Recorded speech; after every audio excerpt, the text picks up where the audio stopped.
well. We will commence in the next 10 seconds.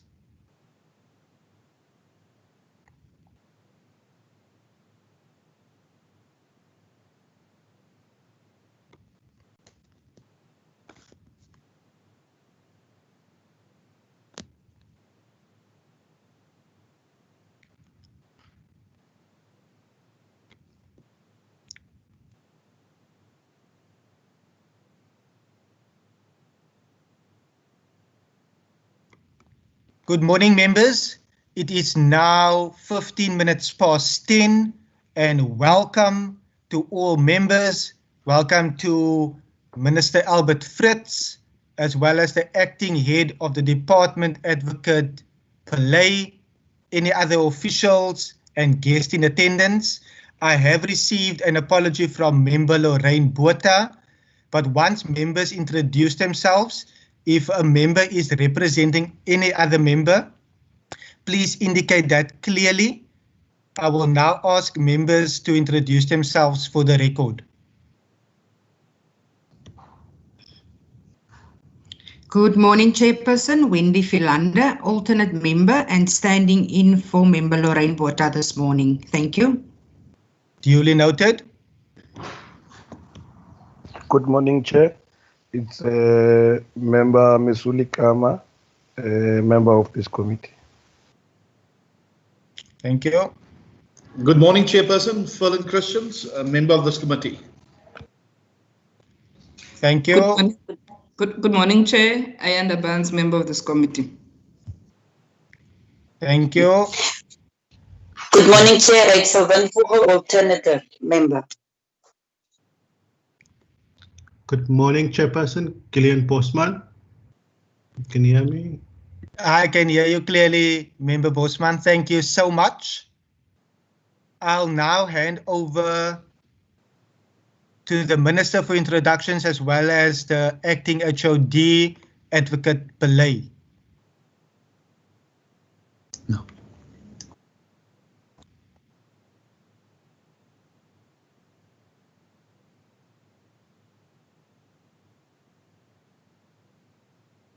Minister Fritz.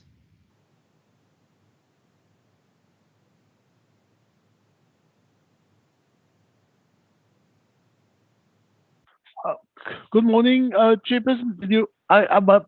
My sound was off for a while now. I'll allow you to introduce yourself, Minister. Good morning, and good morning to all the honourable members. Good morning, Chairperson.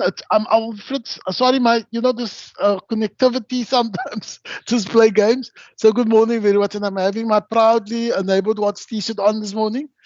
I'm a proudly enabled watch member. Thank you. I think Thank the you team so will much, introduce themselves, Mr. Chairman. Thank you so much, members. On that note, also, we are all ex officio members to any enabled watch, which is good to know. I'll now to the HOD. If you are able to introduce yourself for the record, but then to also highlight any other officials that is in the meeting. Thank you. Good morning, Chairperson. Good morning, honourable members. It is Yashina Pillay, Acting HOD for the Department of Community Safety.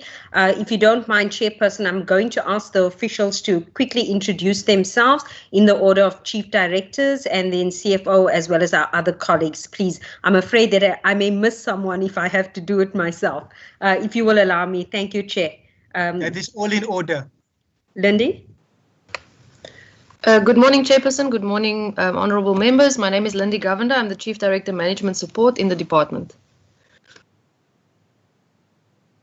Simeon?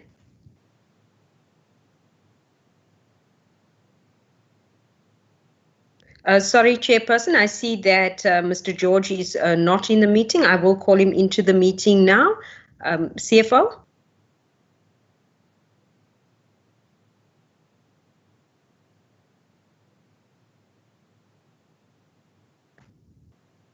Apologies, Chairperson. I'm going to go ahead and introduce the rest of the team. Okay, our CFO, Mr. Mohammed Frisler, is with us at the meeting today. We also have the Director of Strategic Services and Communication, Ms. Ansaf Mohammed, and Mr. Burford Noble, who is a Deputy Director with the Finance section as well. Thank you, Chairperson. Thank you so much, Acting HOD. Members, as you are well aware now, the rules of engagement for today and for all other virtual meetings is that all members are to be muted at the beginning of the meeting to avoid any background noises.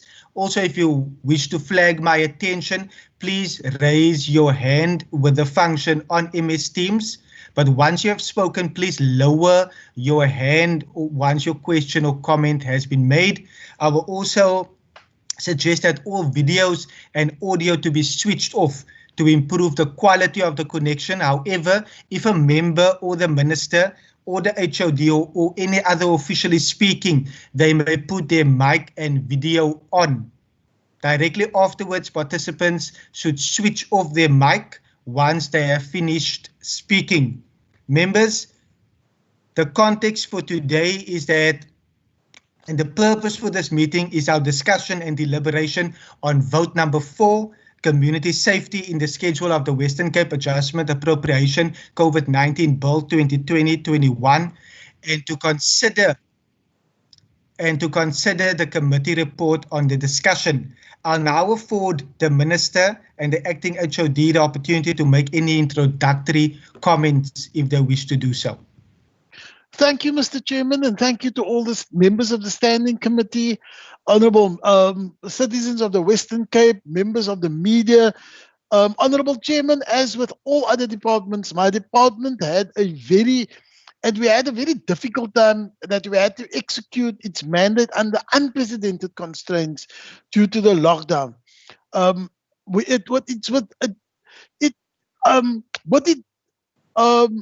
Was brought a lot of socio-economic distress within many of our communities, and we have seen intensified, Mr. Chairman, unrest and land invasions, and we've also seen a spike in criminality, in murders, etc. So it's in a very difficult context that we are presenting this adjustment budget this morning. In response to this, the department has acted and thought innovatively about the issues faced. As such, we have pioneered the following during COVID-19 pandemic. We have deployed 60 chrysalis graduates and 50 neighborhood structures at places of gatherings, deployed LEAP officers in targeted COVID hotspots areas, supported by the South African Police Services and the SANDF, law enforcement, Metro Police, and the traffic officers. We've rolled out of a communication strategy involving radio, billboards, local newspapers, posters, social media platforms, SMSs, to create positive COVID-related behavior changes, Mr. Chairperson. Clearly, the physical safety and well-being of our residents has been the top priority of this department during the pandemic. Chairman, after careful consideration of the department's needs, that the Western Cape government response to the pandemic, a net amount of 27.967 million rand has been surrendered by the department towards the efforts to assist in addressing the COVID pandemic. And this amount comprises of the following: 36.267 million surrendered through the baseline reductions, to 8.3 million allocated from Provincial Treasury for COVID-19 related expenditure baseline increase. Of this amount, 8.6 million will be allocated to the neighborhood watches and 1.5 million towards operational costs, including PPE procurement. The bulk of the surrendered funds came from goods and services, Mr. Chairperson, totaling at 15.5 million, and transfers totaling at 11.5 million. And I think it's important to note that goods and services forms the part, the biggest. You remember we couldn't travel over this period. We didn't live in hotels. We didn't eat food. Official sat here in front of a laptop and did all this work, very, very same work that we used to go do in George, supply to George. So it's very interesting to post-COVID to see where can we actually reduce our spending quite a lot and significantly by curtailing those kind of nice to, and sometimes it's nice to have 10 people going down for one meeting. In relation to goods and services, the bulk of the funds relinquished came from, as I said, in-house K9 project. Remember the dog unit project that we were going to have in-house? This totaled at 9 million.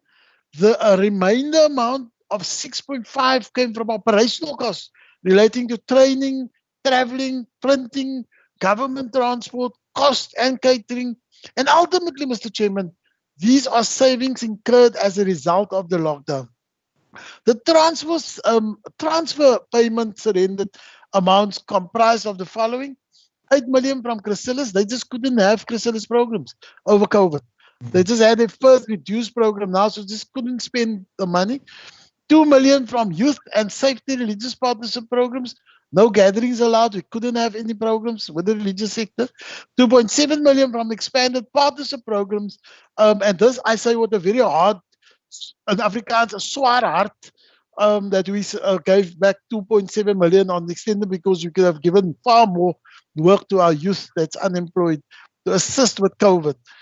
To put this into perspective, the reduction in the baseline for the respective programs are as follows, Mr. Chairperson: 1.5 million from administration, 5 million from civilian oversight, 11.2 million from the provincial police functions, and then 10.1 million from safety risk management. I will now hand over to my HOD, Advocate Yashina Pillay, to take us through the budget. Thank you very much, and you will be assisted by the Chief, CFO, Mr. Frizzler. Thank you very much, Mr. Chairperson. Thank you so much, Minister. Members, I'll now allow the HOD between 8 and 10 minutes to flight a presentation on the vote. Directly afterwards, the entire vote will be tabled, and then questions and input will be requested from you specifically to the vote. Over to the Acting HOD. Thank you very much, Chairperson. Mr. Noble, if you can please flight our presentation for us. Chairperson, I will be taking you and the members through some of the narrative, and thereafter the CFO will take us through the financials. Thank you, Chairperson. Next slide, Buffett, please. Thank you. Chair and members, the Department of Community Safety has been extremely busy during this time, and we thought we will share some of the initiatives and the interventions we have undertaken during this period. So the Department of Community Safety is leading the targeted COVID-19 hotspot strategy in both Khayelitsha and the eastern area. In addition, the department has undertaken and supported the following interventions: the deployment of Chrysalis graduates and neighborhood watch structures to, amongst others, schools, SASSA pay points, home affairs, shopping malls, hospitals, and other health facilities. We have funded neighborhood watch projects in hotspot areas. There's ongoing participation in the Prof-Joc meetings and briefings, which is attended by other law enforcement agencies, the South African Police Services, and the SANDF and other departments. The monitoring of police stations and the impact of the closure of stations on service delivery. Chair, we've been monitoring the SAPS's implementation to their own regulations and protocols in relation to the COVID-19 pandemic.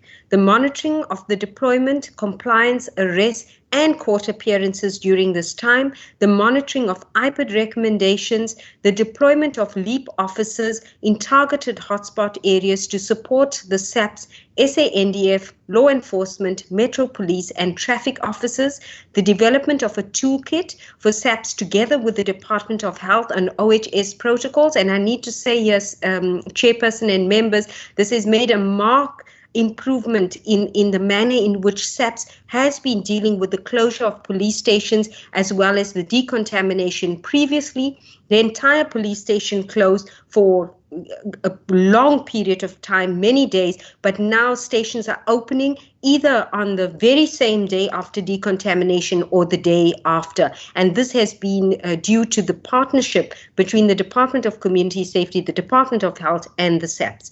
Facilitating the certification of isolation and quarantine sites by the Department of Transport and Public Works to support SAPS members that have tested positive, the engagement and support to district municipalities, engagement with the religious fraternity to support community-based solutions. Next slide, Buffett.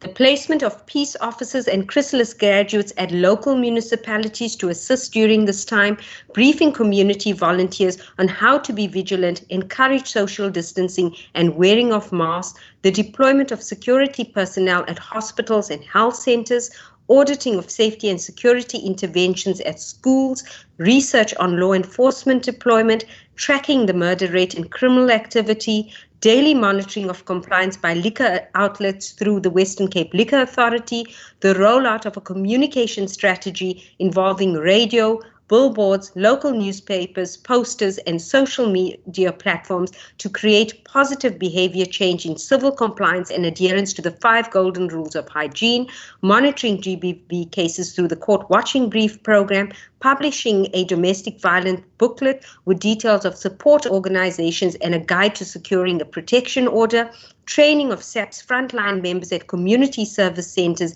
training of volunteers at victim-friendly facilities, and the upgrading of victim-friendly facilities together with the private sector. The latter that I've mentioned, Chairperson and members, are projects that are ongoing, that we are starting up with the South African Police Services at this time. And also we are proud to say that in our Khayelitsha and Eastern area, there is a downward trajectory in terms of the number of infections and the number of deaths.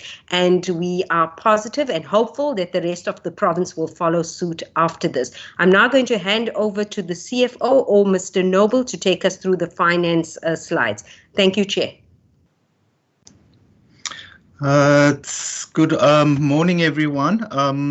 I had some technical difficulties, apologies, but I'm sorted now. Chairperson, through yourself, with regards to the financials, as you can see from our adjusted estimates, this is the final allocation letter that we received from Provincial Treasury. The department's baseline in all is being reduced by 36,247,000, and what's coming back then to the department in terms of the neighborhood watch funding that we're receiving in response to the COVID issues is the 6.8 million, and then also for some PPEs being procured within the department. Treasury has given us back 1.5 million. So the net effect on the baseline of the department is a reduction of 27,967 million, and that brings the initial allocation of 804 million down to 776 million. There is from our allocation, there is a 2 million that's been given to the Department of Local Government for this round of adjustment. The COE has not been effected, so our COE upper limit still remains at 171.1 million, and the Western Cape Liquor Authority remains unaffected as well in terms of surrendering of funds. Next slide, please, Burford. Chair and members, as you can see, this is the detail in terms of how the programs within department is affected, administration sees a reduction of 1.54 million. We'll see the detail of what it is attributed to in later slides, Chairperson. Civilian oversight is reduced by just over 5 million. Provincial policing functions 11 million, and security risk management, which is 10 million. So the bottom line is again the reconciliation you can see with the previous slide is then the total net effect of surrendering of funds to provincial treasury for the department of 27.967 million. Next slide, please, Burford. This is where it comes into the detail. So as mentioned earlier, COE with its upper limit remains unaffected, so there's a zero effect on funds surrendered. Our goods and services is reduced in terms of the economic classification that we report to Treasury on by 15.5 million, and there was initially about 9 million allocated to the K9 project within the department, which we are surrendering, and the rest of goods and services is largely savings that's been effected as a result of the lockdown of the department. So you'd see largely savings forthcoming from travelling, accommodation, training of the neighbourhood watches as well, which we couldn't effect during the first quarter of this financial year. And some GMT costs, obviously, with regards to the travelling of staff, which was drastically reduced. Our transfers to municipalities remains untouched. We have just received word from Provincial Treasury now in terms of the rollover process, and we're busy evaluating those effects or requests for rollover from municipalities. So there is no effect on savings as yet that we are declaring to Treasury in that regard. Our transfers to the NPI stands for non-profit institutions, and there's a nominal surrendering of funds here, which is only the 845,000, and it is largely forthcoming from our youth safety and religious program, and that is as a result of the June program, which we usually run, which the department runs through the June holidays, which has now not been implemented. That amount is a net effect. So that program, there is some initiatives being run with the religious fraternity within the hotspot areas, and we are still holding on to the funding for the December holiday program as well in that project. Our transfers to households sees a reduction of 10.7 million. And it is largely attributable to our Chrysalis Academy, who is surrendering 8 million of their allocation or their transfer that we were supposed to give to them. And this is because the first intake of Chrysalis students has not transpired during the lockdown period, and then there's also 2.7 million on the EPP program, which is our program with the CPFs, and that's also being surrendered. Machinery and equipment, which is our mostly our capital expenditure within the department, is reduced nominally, and it's only the fixed the fixed tariff from GMT as it relates to our vehicle fleet, and that is forthcoming from the reduced travelling, obviously using the GMT fleet during the lockdown period as well. Thank you, Buffett. Next slide, please. Mr. Noble. A further breakdown. Mr. Noble. So sorry to interrupt you. I'll afford another 2 minutes to wrap up. I trust you find this in order. Okay, thank you, Chair. From program 1, it's 1.5 million. Once again, reconciling to previous slides, largely due to lockdown costs, which includes some savings which we hoping to register from the AG reduced fee as well. Next slide, please, Burford. Program 2, it's largely lockdown costs as well, which includes the EPP, which is the CPF transfer, being the bigger amount there. Program 3, next slide, Burford. Program 3, here you can see the bigger part of the savings coming through Chrysalis Academy. Next one, program 4, please, Burford. The big amount coming from program 4 is, as mentioned, the savings on the neighborhood watch training, as well as the K9 project. Next slide, please, Burford. Just in terms of our earmarked, which is our conditional allocation, Chairperson, you can see the Chrysalis expansion program is 8 million surrendering. You'd notice that it's bigger than the budget that we allocated to them, but it includes also some of the training fees that's been reduced, as well as the expansion infrastructural cost that was allocated to them. And then, as mentioned as well, the K9 unit in program 4, which sees a 9 million of the 16 million decrease. The rest of that funding is related to transfers to municipalities for K9 units outside. And that's it then from my side, Chair. Thank you very much. Thank you so much to Acting HOD as well as the CFO. My apologies for getting the name incorrect earlier, sir. Thank you so much. Before I proceed, I see Advocate Pillay, your hand is up. Thank you, Chairperson. I do apologize. I was afraid that I would miss someone. I just want to acknowledge the presence of Kayla Murray, who is Minister Fritz's chairperson as well. And thank you, Chairperson, for affording us the opportunity to make this presentation.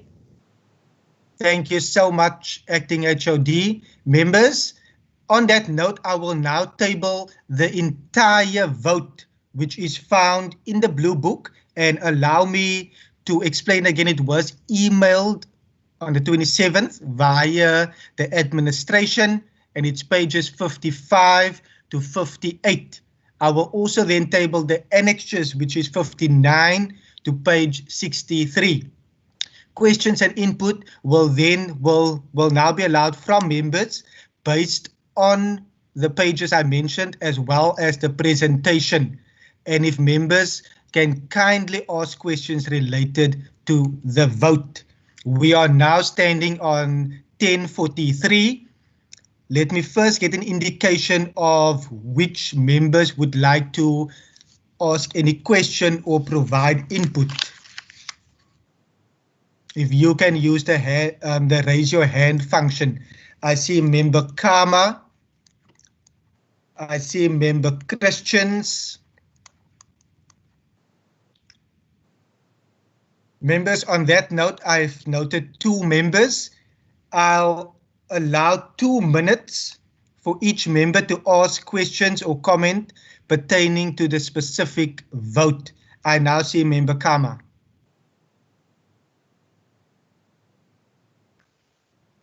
Thank you very much, Chair. And perhaps also, please, Chair, if you can note that I think Member Pants has also raised the hand. But let me welcome the presentation, Chair, and perhaps from the start ask that we be sent the presentation that was just given now. You know, Chair, I'm really struggling to see how the department will be able to pursue its aim with these kind of adjustments that have been made, because they see a situation where there's been a cut in your safety partnerships and promotions. But one question I want to ask, Chair, is on the impact of this increase for the neighborhood watches in response to COVID-19. What was the impact, and where were these neighborhood watches been deployed? That's the question I want to ask, Chair. And perhaps the other question, Chair, I want to get to is on the safety. I see on page 62 that the safety partnerships have seen I think a cut of about 11 million rand. I want to check which partnerships are being affected by this, and perhaps also, Chair, speak to the reasons behind a cut in the Western Cape Police Ombud. Understanding that this is one, should I say, entity of the department that has really been crying about the lack of resources in the department in the Ombud's office for it to be able to perform the mandate that it has been given fully. So I really want to check reasoning behind that budget cut of that office. I will pause there for now. Thanks, Chair. Thank you so much. That's within 2 minutes. Member Kama, the presentation was duly sent via email as well, sir. I will send you that information, but it was sent. We wanted to make it easier so that the presentation is directly linked to the vote. I now see Member Christians. Thank you, Chairperson. Chairperson, if the department can just tell us the rollout of the communication strategy involving radio, billboards, local newspapers, what is the impact, the visible impact that was drawn from that? If they can give us the visible impact, Chairperson, and then also just to ask the question, there's quite a reduction when it comes to the youth religious safety program. Is there enough money available to roll out a meaningful program in December? If they can answer that. And also if the department can tell us with a reduction in the K9 project, because we know that was a project for the roads, people coming into the N7 and all coming into the Western Cape. How is that reduction in funds gonna impact on that project? If they can tell us that. And then the acting HOD said to us that they can see there's a downward trajectory when it comes to Khayelitsha with the numbers coming down. If there's the proof, just give us the numbers. He did not mention, and what was the department's role in that, because we know it is a collective approach. All the departments work hand in hand, but I want to know specifically money spent by the Department of Community Safety and what would we get back for that. And maybe just lastly, Chair, if they can also tell us with the reduction in the Christabel's program. I know there's no programs, but you know, after this lockdown now, you know, how can we maybe accelerate and you know, try to adjust the program so that there can be maybe more graduates from the Christabel program. Maybe just lastly, Chair, the neighborhood watches. Are the neighborhood watches now going to be deployed to assist with the social distancing and so on? Because there's also a cut in costs. Because now with level lockdown 3, there's more that you do when it comes to the neighborhood watches. I want to know money directed there, you know, helping communities and all of that. Thank you, Chair. Thank you so much, Member Christians. I now note Member Barnes, and directly after it will be Member Philander. Over to you, Member Barnes. Thank you, Chairperson. Chairperson, I'm on page 57 under funding of provincial funding, civilian oversight. What is the breakdown of this allocation? What is it intended for? And what tasks are NHWs expected to do? On the same page, Program 4, Security Risk Management. With regards to PPE procurement, can we get a breakdown of this expenditure? How many PPEs are getting? What is the unit price and who is the service provider? My last question, Chair. Do the law enforcement officers have enough PPEs or are they still expected to buy their own sanitizers? I thank you, Chair. Thank you, Member Barnes. Member Philander. Thank you very much, Chairperson. Through you to the Minister or the Department, Chairperson. Holistically, the implication of the alcohol ban, specifically on the safety impact in the province, Chairperson, specifically to the mandate of the province, how is that impacted, Chairperson? As well, rate of approaches, and how does the department or how does SAPS distinguish on policing holistically in terms of their mandate upon that of bans and policing regulations and their mandate as a whole? If I can have that question answered. Thank you, Chair. Thank you so much to the members. Just to latch on to Member Philander's question regarding what she checked regarding the alcohol, there has been rumors regarding people brewing beer, and obviously there's health implications on that. I wanted to know if the Liquor Authority has any information or doing anything in that regard. Obviously, if people are brewing beer, it has to be done in a responsible way, etc. But if the Liquor Authority can mention anything in that regard. But over to the department and the Minister. Thanks, Mr. Chairman. I think I'm going to give to the HOD and to the CFO, and then I'll fill in wherever I need to. Thanks, Mr. Chairman.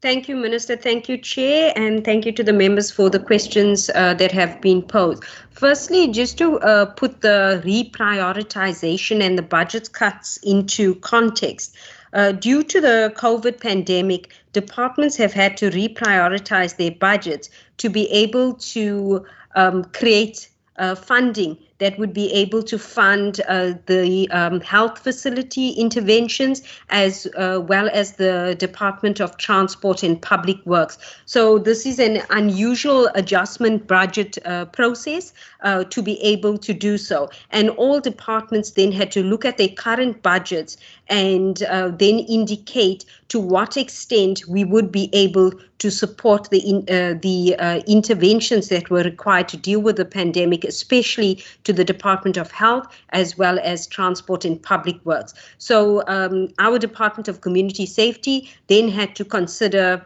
our current spending in light of this request, and the province was then able to raise an amount, a collective amount of 3 billion towards this initiative. So mainly the cuts or the reprioritization, if I may call it, was due to us not performing our day-to-day operations as we normally would.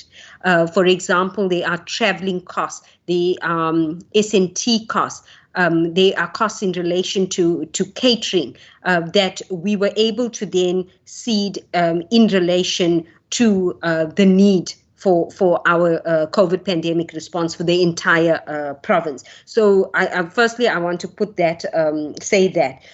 Secondly, if I can then respond in terms of the safety partnerships, as indicated, we could not have many of our events like the Youth Month event would have had a catering budget and travel, etc., and an events management component of it from the department side that we were unable able to then have, due to the fact that gatherings are not allowed. So that is why you see the cuts in terms of safety partnerships as well. And if I can then mention at this stage as well, Chrysalis, obviously due to social distancing, etc., they were unable to have an intake as they normally would of about 200 students. For example, now they are only 97 that are at the academy. So they would have already had a April group which could not take place due to the lockdown regulations. So we all had to relook at our budgets to say how best can we support this call so the Western Cape government can respond appropriately to what the COVID needs are at this time.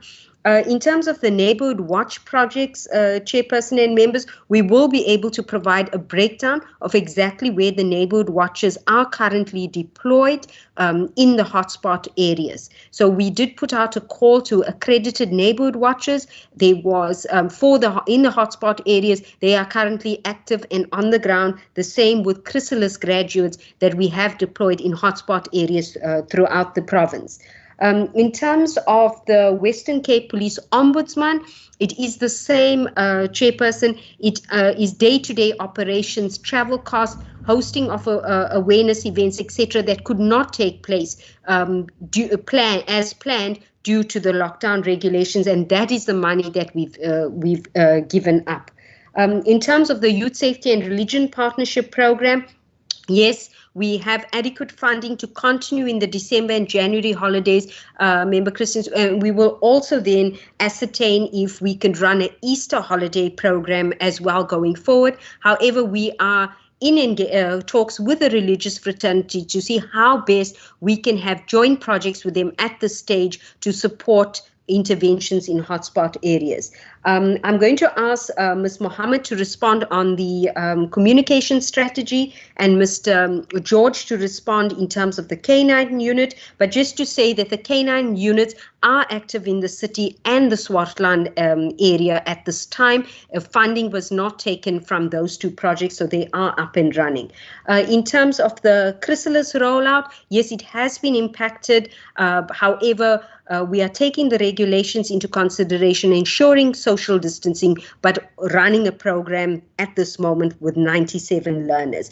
I answered the Neighbourhood Watch deployment. Yes, they're currently deployed. We have allocated funding to the deployment in the hotspot areas. We will provide that information in writing.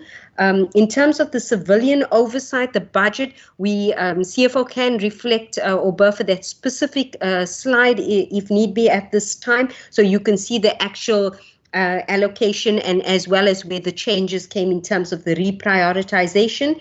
In terms of the PPE procurement, Mr. George can speak specifically in terms of the security risk management, but I just want to ensure Member Barnes as well that our supply chain management, the Provincial Treasury has, or internal audit, has considered the procurement of masks and sanitizers in departments across the province, and we have received their reports. The department has been 100% compliant in the manner in which we have procured our PPE masks and sanitizer in the department. In terms of the alcohol ban, yes, we have seen a downward trajectory in terms of murders during the period when alcohol was banned.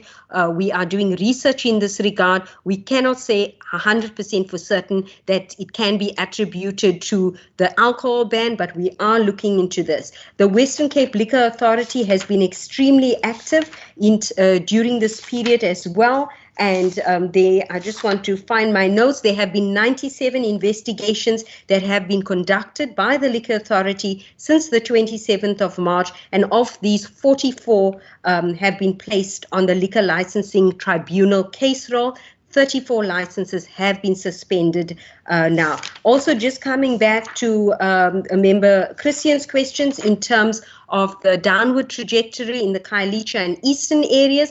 I have to report to Cabinet on a weekly basis in terms of active cases. I will just share briefly, Chairperson, if you'll allow me, my report from last Friday. So there were 538 active cases in Khayelitsha when compared to 641 cases the previous week, out of a total amount of 7,499 cases with 6,636 recoveries. In the eastern area, there were 859 active cases when compared to 1,125 cases in the previous week, out of a total amount of 7,834 cases with 6,708 recoveries. Our responsibility in terms of Khayelitsha and the eastern area is that HODs have to lead certain hotspot areas. We are leading the Khayelitsha and eastern area. We have weekly meetings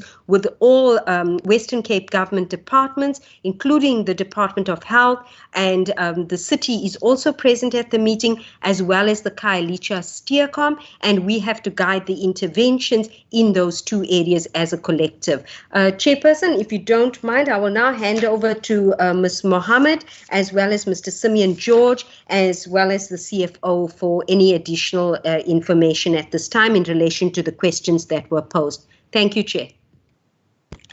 Thank you so much, Acting HOD. If I can ask any other official to make the reply as briefly as possible.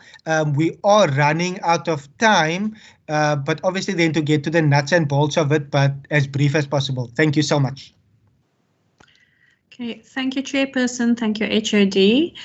Maybe just to start off by saying that the media communication strategy is focused on community participation, and the methodology looks at stigmatization, and the overall strategy is seen through the lenses of behavioral change. The strategy is, as far as possible, in the vernacular of the community, which is translated to isiXhosa. So it brings through a caring government, and this is the idea that there's community participation. Initial stages of the strategy included all the mapping areas. So we looked at the 44 schools, 5 clinics for health facilities, and the faith-based organizations, which was 60. And at that stage, 17 neighborhood watches that we would consider participation with. The strategy targets social media that has local influences, and it is demographically targeted. The strategy, first phase of the strategy looked at social media using non-paid social media and then paid social media. And with the paid social media, it also looks at influences in the community, voices of the community that we could read. It looks at mostly targeted radio, broadcasting through Radio Sibonele, getting influences on radio, articulating the 5 golden rules, trying to get a behavioral change incorporated into the community radio output. The strategy the community radio landed within July, so we have an interface on a weekly basis on a Tuesday or Thursday. We also utilize the current radio program, which is the monthly program of the Department of Community Safety, which outreaches 10 different community stations to discuss issues around COVID and the progress that we're making in the community and issues of the community. The strategy is incorporated with the Khayelitsha Steercom, and it is reinforcing the general communications output of the Department of the Premier and the city. So the city has about, and the city set up about 9,200 posters, and the department across the province and the Department of the Premier also focused posters in those targeted areas, which was areas Ward 93, 96, 89 initially, and that has shifted according to the shift of the pandemic in the different hotspot areas. In terms of the billboards, member Christians had a question around the billboards also, and the posters. The first billboard that was put up or established was at the Pulumko School, and the following billboards are identified for the Khayelitsha Station area and Bonga Drive, Palmer Road areas. The billboards are reinforced by the Department of Transport also, and the transport strategy of communications and community safety goes hand in glove. The City Vision and the Vukani has been the community papers that have been targeted in the local vernacular. And this campaign started about 2 weeks ago. We had our first 2 placements 2 weeks ago and another one coming up soon. The idea with we also have a bulk SMS system which we utilized in the department. It's been around for the past 10 years. So communication is going out to neighborhood watches, community organizations, CPFs, and every organization that is part of the network of the Khayelitsha Comm and beyond, and to local ward councillors via bulk SMS to inform them about the deployment of the neighborhood watches, to inform them of changes, to keep them abreast. So we're trying to be as communicative, informative, and transparent as possible with communities. For example, if there's an engagement with a religious fraternity, to develop a plan for incorporation of a strategy with a fraternity in the community, it would go out via bulk SMS to everybody who's part of the network or wants to get the information. In the main, there was a question posed of what is the impact of the strategy?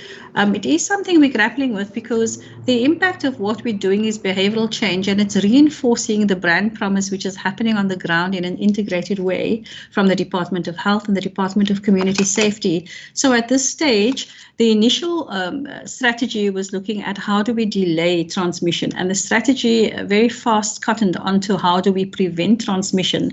So from an output perspective, one can say if there's been any changes in the transmission of any of the COVID cases in Khayelitsha, one can start indicating that the strategy is starting to work. But the theory of change to look at the outcome of the strategy and the impact of the strategy, we're not at the stage where we're able to indicate or even suggest that the communication strategy on its own has had particular impact. We're only at the output stage at the moment. So in brief, this is what we're doing in the strategy. And if required, we can submit a kind of broad update to give more detail if required, in writing if required.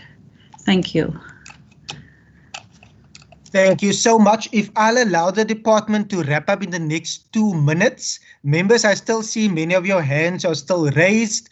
And I just want to check, Minister, your hand is also raised. Yeah, I think I don't know whether Honourable Philander's questions were answered, but I can quickly, when I wrap up now, I can quickly also just touch on the holistic approach and the ban of the impact of the ban. That's okay, Minister. So 2 minutes for the department, and then I'll give over to the Minister. Thank you very much, Chairperson. We also just want to respond on the home brewing, that the Liquor Authority has indicated that they haven't received any complaints in that regard, but they are active in terms of monitoring the situation as well going forward. I know that we are short of time, and if the committee needs any information from us, we are very prepared to also submit this information in writing to the committee. If I can please then hand over, I'm just looking at the hands that have been raised. If I can hand over to Minister Fritz, if there is no further input from my colleagues as well. Thank you, Chair. Thank you. I think HOD, over to you, Minister. Thank you, Chairman. Thank you, HOD. Very, very quickly, the impact of the ban. But remember, we had a previous ban.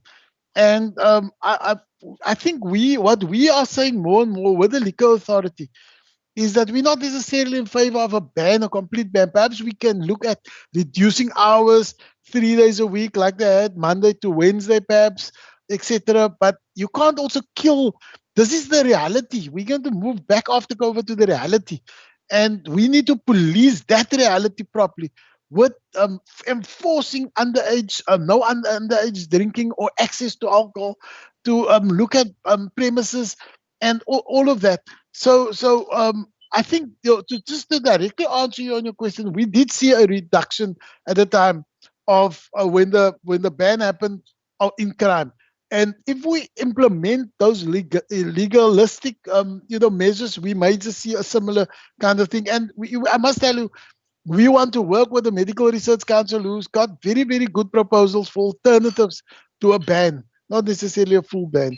The other issue you raised around the SAPs and the holistic approach and the mandate, and I want to say, we have there are many challenges, But I think the issue that I've learned very quickly again after 11 years in this department back is the issue that we need to nurture relationships.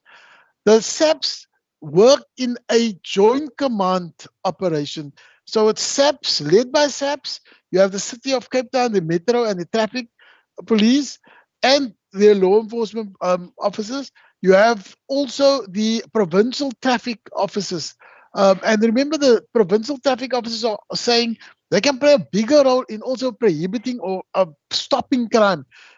You know, they the ones who get the block off the highways and find the drugs and the diamonds and all those illicit perlamoon, etc., etc. So that holistic command structure exists, and I want to say now with the COVID situation, it exists with rural safety, quite a structured kind of thing. Where all the other civil society organizations like the neighborhood watches and farm watches are fitting into it.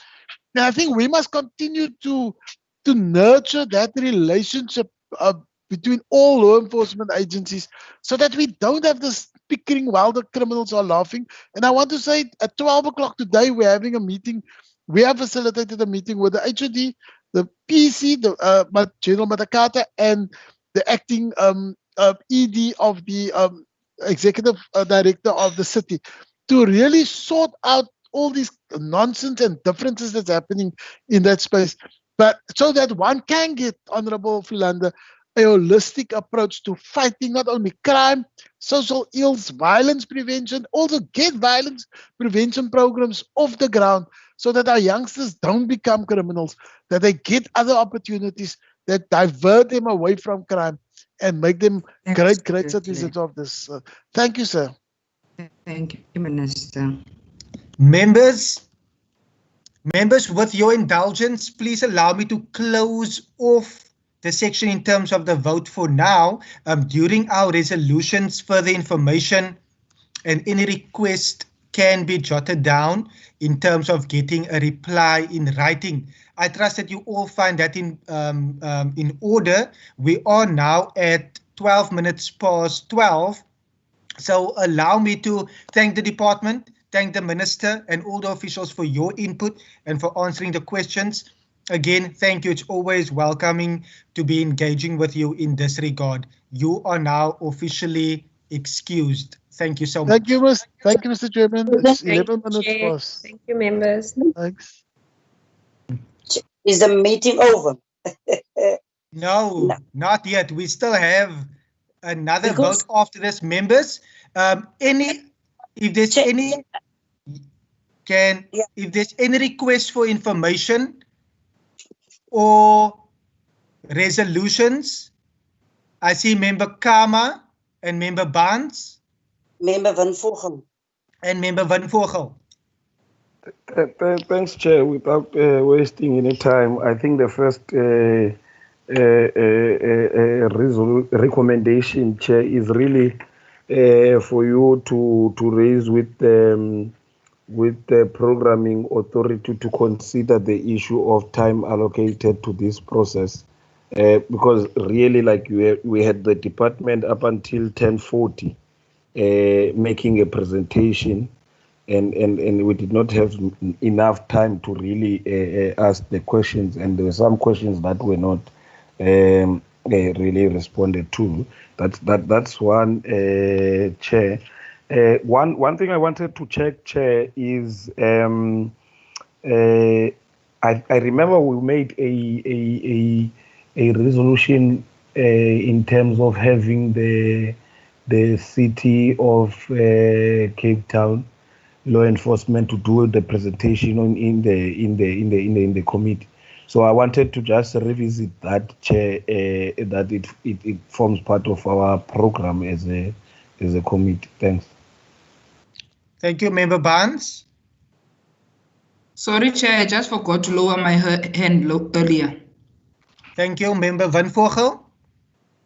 No, Chair, I'm covered by Member Mesuli because really it's a problem.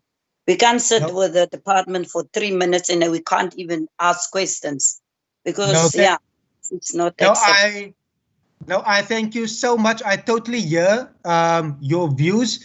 I will take this up, and if there's any further questions or resolutions, or if you have parliamentary questions, that can be directed to the Minister as well. Members, in terms of the vote, I will now, the report in terms of Community Safety, Cultural Affairs and Sport, vote number 4, Community Safety in the schedule of the Western Cape Adjustment Appropriation COVID-19 Bill 2020 and 2021. The Standing Committee on Community Safety, Cultural Affairs and Sport, having deliberated on the subject of vote 4, Community Safety, as I stated earlier, hereby either support or does not support the vote. Can I get input from the members? I see Member Philander and Member Bosman. Chairperson, thank you very much. I wish to express my support for the vote as mentioned. Thank you. Chair, I wish to second that. Duly noted. It will now read as the Standing Committee on Community Safety, Cultural Affairs and Sport, having deliberated on the subject of vote 4, hereby support the vote. Is there any other input is there any other input from members? Yes, Chair, Member Comm. Chair, in terms of the Standing Rule 90, I want to request that the committee report reflects the minority view of the ANC not to support the bill. That is duly noted. Our procedural officer will just read how it will look now. Over to you, Mr. Matthews. Thank you, Chair and members. Given that that's all the input, the Standing Committee on Community Safety, Culture, Affairs and Sport, having deliberated on the subject of vote 4, Community Safety in the schedule to the Western Cape Adjustments Appropriation COVID-19 Bill 2020-21 financial year, B4 2020, refer to it in accordance with Standing Rule 188, reports that it supports the vote. In accordance with Standing Rule 90, the African National Congress expressed its minority view to not support the vote. I thank you, Chair. I trust that you find that in order, members. In closing, is there any other comment from any member? No comments, Chairperson. Members, yes, thank you so much for your engagement and for always being open to engaging in a way where we are able to move forward. Thank you so much, Member Christians, Member Kama, Member Philander, Bosman, Barnes, and Member Winvogel. Our IT support, thank you so much, as well as our procedural officer, Mr. Wasim Matthews, as well as our senior procedural officer, Mr. Ben Daza. Thank you so much. This meeting is now adjourned.